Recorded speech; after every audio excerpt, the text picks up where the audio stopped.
பொன்முடி அவர்கள் 2006-2011 வருடங்களில் தமிழக அமைச்சராக இருந்தபோது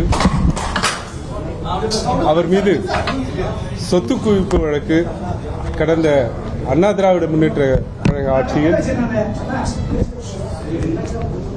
பழிவாங்கும் எண்ணத்தோடு தொடரப்பட்ட அந்த சொத்து குவிப்பு வழக்கில் கீழவை நீதிமன்றத்தில்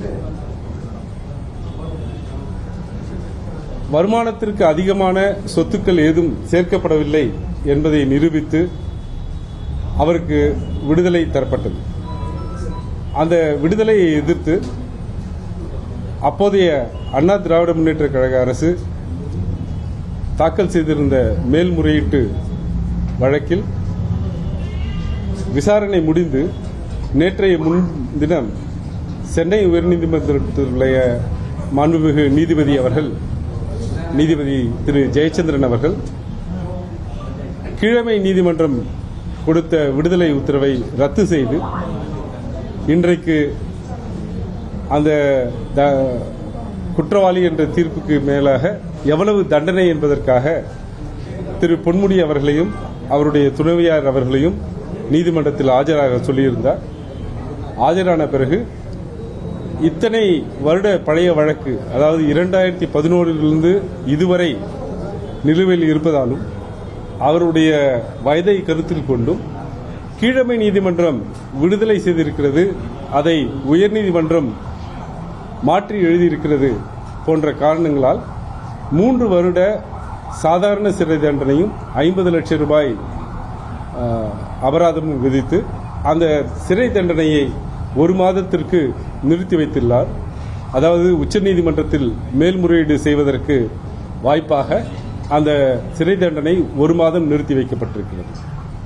இந்த வழக்கில் நாங்கள் உடனடியாக உச்சநீதிமன்றத்தில் மேல்முறையீடு செய்வோம்.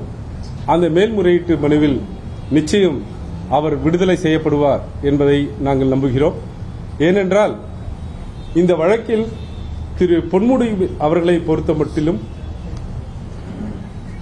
வழக்கு தொடுக்கும் போதே வெறும் 4 லட்சத்திற்கும் அதிகமான ஏறக்குறைய 4,80,000 ரூபாய் மட்டும்தான் கணக்கில் வராத பணமாக காட்டப்பட்டது. ஆனால் அவருடைய துணைவியார் அவர்கள் விஷால் ஆட்டோ மற்றும் பல நிறுவனங்களை மிக வெற்றிகரமாக நடத்தி வருவதாலும் ஏறக்குறைய 1 வருடத்திற்கு டர்ன் ஓவர் மட்டும் 5 கோடி ரூபாய் வரை இருப்பதாக வருமான வரி தாக்கல் செய்யப்பட்டிருக்கிறது, வங்கிக் கணக்குகள் தாக்கல் செய்யப்பட்டிருக்கிறது.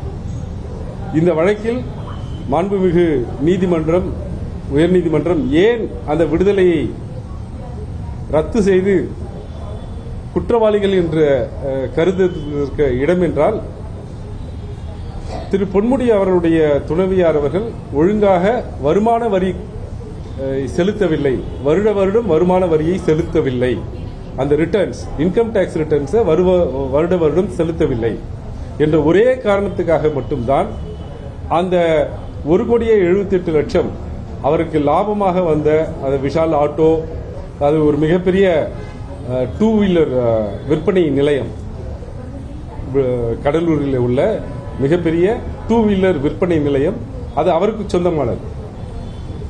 சொல்லப்போனால் திரு பொன்முடி அவர்கள் மீது 2006-11 தாக்கல் செய்யப்பட்ட வழக்கு இது.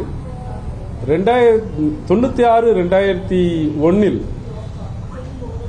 அவர் வருமானத்திற்கு அதிகமாக சொத்து குவித்ததாக இன்னொரு வழக்கு தொடரப்பட்டிருந்தது.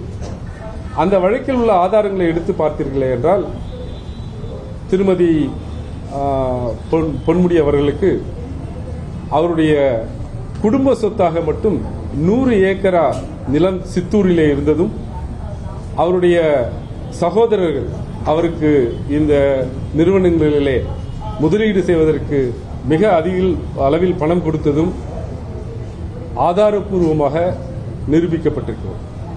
அந்த சாட்சியங்களை இந்த வழக்கில் எடுத்து வரவில்லை.